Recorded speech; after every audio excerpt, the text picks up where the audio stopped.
cradle-to-grave security, or do we want to go the American route, which is vigorous growth, dynamism, individual liberty to get things moving? It's a very clear choice.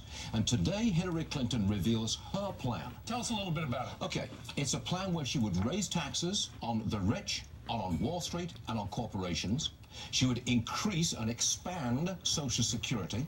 She would have big spending plans for infrastructure and education. And as I said, she would raise taxes on individuals, the rich in particular, on corporations and on Wall Street. So it's tax and spend. It's a form of European democratic socialism. That's the route that Hillary will take us down. So you either vote for Donald Trump, who is going to lower taxes for every bracket, or Hillary Clinton, she's going to tax the rich. Look, I think it's a very stark choice. I do. I think it's Europe or the America that we come to know in terms of growth and expansion.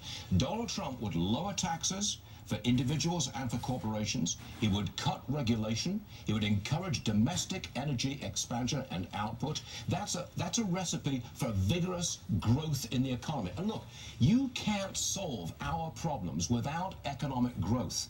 Growth creates jobs and prosperity, and that is the glue that binds our society together. That's my opinion. And that's what the Obama administration tried to do with $800 billion in infrastructure spending, shovel-ready jobs last time around. Now she wants to spend nearly $300 billion. I thought we fixed all the bridges and roads. $800 billion, where did that money go? Well, I think there's a fair room for discussion about what did happen to that money and how much we need to spend on infrastructure. Donald Trump's plan, by the way, will be at least double Hillary's plan. You know, we interviewed him on this program a couple of days ago. I asked him about this fund, the infrastructure fund. He wants it to be very big, and he wants private money to go into the fund and then be spent on rebuilding roads and bridges. So he's got a much bigger infrastructure plan than Hillary Clinton at this point. Okay, so Stuart, you say there's a clear choice. Hillary Clinton wants to make us more like Europe. Donald Trump wants to make us grow again. That's my opinion. With all sorts of stuff.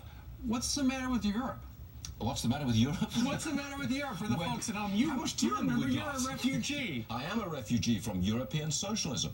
It's not a sustainable model. They're bankrupt. Many of those societies are bankrupt. They've had no growth, virtually no growth, for many, many years. Their population is actually declining, and it's aging. That is not a sustainable economic model. It's just not. It might sound great. Oh, lots of holidays, lots of free stuff, fairness and equality. That sounds good to a lot of people, Stuart. It does sound good, but it doesn't work. You know what? They're in decline. What I've heard people say, they like Donald Trump's plan because he takes it from 4 brackets to 3 brackets. Everyone gets benefits because everyone's going to have their taxes lowered. Hillary Clinton has 8 different brackets. It's not simple. Look, I want to stimulate private enterprise. If you can stimulate the private sector of our economy, you can grow. You can. How do you do spend that? money. Do you tax them more? No. Or do you lower taxes to put more money to people's pockets? Does Trump do enough, though, to address the entitlement economy? Charles Gasparino on the show earlier says he doesn't do anything to talk about that. Correct. He does not. He says he will not touch Social Security and Medicare, okay? I think that's a problem because at some point down the road, it has to be addressed, but he will not address it, he will not touch it. And a couple of days ago when he was on with us, and you asked him a great question, forecasting if, you know, he's elected and his plan is enacted, what kind of growth are we talking about with Donald Trump? I asked him, are you going to get 4% growth? And he said, we'll get 4% growth or better than that. Right. We did under Ronald Reagan in the early 80s. Because right now we're at about 1. We're at right about 1%. That's Hillary's speaking in Detroit, same place where Donald Trump did. Early this afternoon, That's correct. It. Okay, We'll be watching. Thank you. Very much.